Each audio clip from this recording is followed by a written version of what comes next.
प्रयागराज में राहुल गांधी छात्रों के गूंज कार्यक्रम में शामिल हुए। छात्रों को संबोधित करते हुए कहा कि दुनिया में सबसे ज्यादा युद्ध भारत में है, यही देश की सबसे बड़ी ताकत है। 21वीं सदी में डेटा के बिना कुछ नहीं होगा। राहुल ने आरोप लगाया कि सिस्टम युवाओं को चक्रव्यूह में फंसा रहा है। लाखों करोड़ों रुपए परिवारों से लिए जा रहे हैं और बदले में जो डिग्री मिल रही है वो रोजगार की गारंटी नहीं देती है। आज सिस्टम में रोजगार खत्म हो गए। हर संस्था में आरएसएस के प्रचारक रखे जा रहे हैं। शरद पवार गुट के सभी 8 सांसद पीएम मोदी से मुलाकात करेंगे। पीएम मोदी और शरद गुट के सांसदों के बीच में 10 अगस्त को मुलाकात होगी। शरद गुट के सांसदों ने पीएम मोदी से मिलने का समय भी मांगा है। शरद गुट की लोकसभा में ग्रुप लीडर सुप्रिया सुले ने इस बात की जानकारी दी है। पारिसिमन बिल को लेकर चर्चाएं चल रही हैं और इस बीच इस मुलाकात को अहम माना जा रहा है। खबर है कि शरद गुट के सांसद पारिसिमन बिल पर सरकार का समर्थन कर सकते हैं। यूपी के मुख्यमंत्री योगी आदित्यनाथ ने प्रधानमंत्री मोदी से मुलाकात की है। 1.5 घंटे तक प्रधानमंत्री आवास पर यह बैठक चली है। दोनों नेताओं के बीच में आगामी विधानसभा चुनाव समेत कई मुद्दों पर चर्चा हुई है। पीएम मोदी से मुलाकात के बाद योगी ने बीजेपी अध्यक्ष नितिन नवीन से भी मुलाकात की। यूपी सरकार ने इंटरमीडिएट छात्रों के लिए नई पहल शुरू की है। आईएएस, आईपीएस और आईएफएस अफसर छात्रों से संवाद करेंगे। डीएम हर महीने अफसरों को स्कूल में जाने की व्यवस्था करेंगे।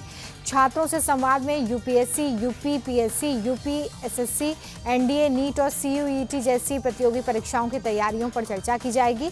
साथ ही अधिकारी छात्रों को शिक्षा, रोजगार, स्टार्टअप के बारे में बात करेंगे। हर महीने की 5 तारीख तक सरकार को कार्यक्रमों की रिपोर्ट दी जाएगी। पंजाब कांग्रेस में घमासान थमने का नाम नहीं दे रहा है। कांग्रेस के मेरा बूथ कार्यक्रम में हंगामा हो गया। पंजाब कांग्रेस के प्रभारी भूपेश बघेल और प्रदेश अध्यक्ष अमरिंदर राजा वड़िंग के सामने ही कार्यकर्ता बेकाबू हो गए। स्थानीय नेताओं को मंच पर चढ़ने से रोके जाने पर समर्थक नाराज हुए, जिसके बाद खुद राजा वड़िंग को हालातों को संभालने के लिए कार्यकर्ताओं के बीच में पहुंचना पड़ा। बीजेपी ने पंजाब की आप सरकार पर सरकारी तंत्र के दुरुपयोग का आरोप लगाया। राष्ट्रीय महासचिव तरुण चुग ने कहा कि भगवंत मान सरकार पंजाब की शांति, अर्थव्यवस्था और संसाधनों को खत्म कर रही है। कानून व्यवस्था चरमराई हुई है। अगर कोई आवाज उठाता है तो उसे मारा पीटा जाता है। पंजाब में सरकार माफिया के हाथों चल रही है। बीजेपी नेता ने कहा कि सीएम मान अपना डोप टेस्ट कराएं, तब लोगों को नशा छोड़ने के लिए बोल पाएंगे। सत्ता के शीर्ष पर बैठा हर व्यक्ति नशे में चूर है। बंगाल के नॉर्थ 24 परगना के नेहाटी सीट से पूर्व टीएमसी विधायक सनत डे को गिरफ्तार किया गया है। छापेमारी कर उन्हें पकड़ा गया। पूर्व टीएमसी विधायक पर वसूली, मारपीट, जमीन हड़पने और 2021 के विधानसभा चुनाव के बाद हुई हिंसा में शामिल होने का आरोप है। बीजेपी कार्यकर्ताओं ने थाने के बाहर प्रदर्शन किया और चोर चोर के नारे लगाए। बंगाल में टीएमसी कार्यकर्ता बिरजू के ओट की पुलिस हिरासत में संदिग्ध परिस्थितियों में मौत हो गई है। परिवार वालों ने पुलिस पर बेरहमी से पीटने और प्रताड़ित करने का आरोप लगाया है, जिसके बाद राजनीतिक बवाल खड़ा हो गया है। टीएमसी सांसद अभिषेक बनर्जी ने कानून व्यवस्था पर सवाल उठाए। एफआईआर में उनका नाम नहीं था, फिर भी हिरासत में लिया गया, ये कहा। आपको बता दें कि बिरजू को एक्सटॉर्शन और भ्रष्टाचार के आरोप में गिरफ्तार किया गया था। शिरोमणि अकाली दल की बैठक में बड़ा फैसला हुआ है। सुखबीर बादल ने कहा कि हम जल्द से जल्द देश में महिला आरक्षण लागू करने की मांग करते हैं। पार्टी महिलाओं के समान अधिकार और प्रतिनिधित्व के पक्ष में है।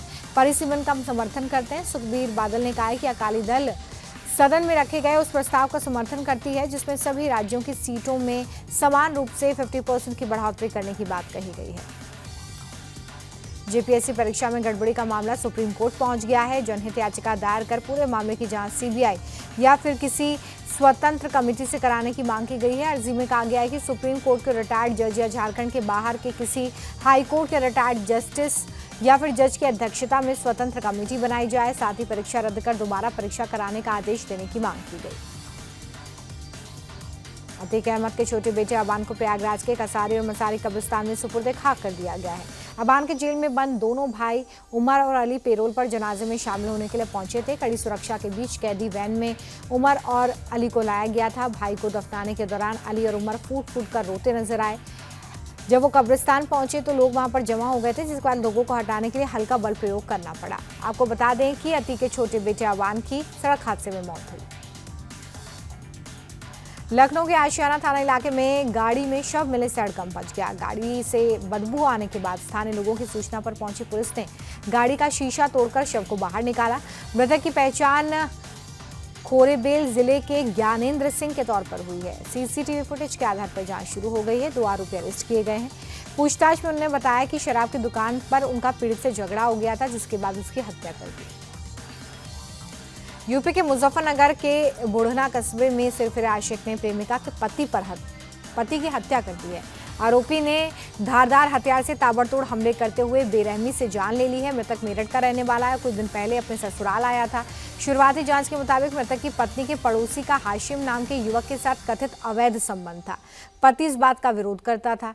इसी विरोध के चलते सिरफिरे आशिक ने हत्या कर दी।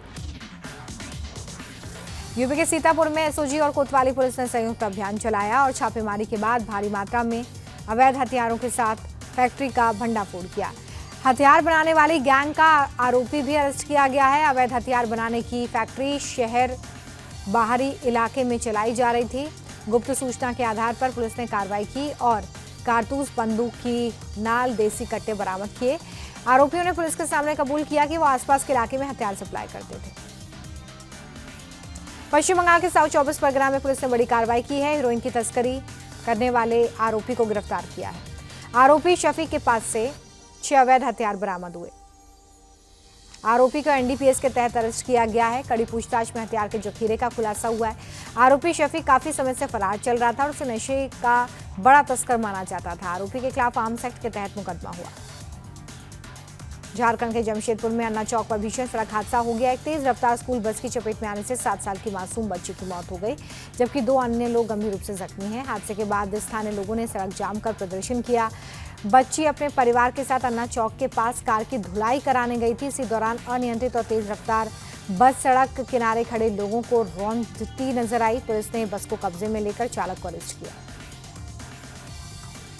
फरीदाबाद से सड़क हादसे की हैरान करने वाली तस्वीरें सामने आई हैं। चांदपुर इलाके में 6 साल की मासूम के ऊपर से स्कूल वैन निकल गई। गनीमत रही कि मासूम सुरक्षित है। वैन गुजरने के बाद वो उठकर खड़ी हो गई।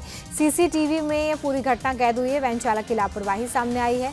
हादसे का शिकार बच्ची इसी स्कूल वैन से उतरी थी और वैन के आगे से गुजर रही थी, लेकिन वैन ड्राइवर ने ध्यान नहीं दिया और गाड़ी बच्ची के ऊपर से गुजर गई।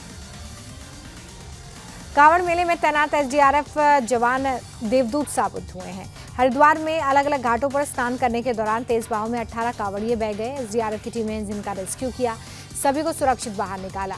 कांवड़िए यूपी, हरियाणा और दिल्ली के हैं।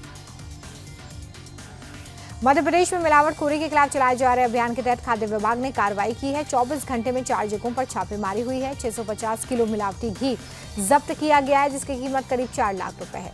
प्रशासन ने घी के सैंपल जांच के लिए भेजे हैं।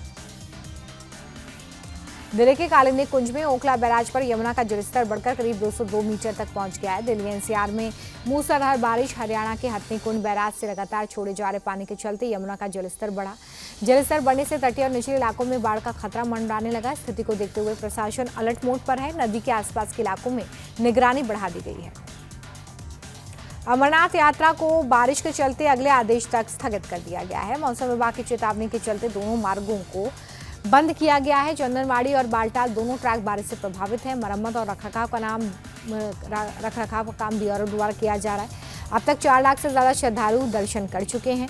प्रशासन ने श्रद्धालुओं से एडवाइजरी का पालन करने की अपील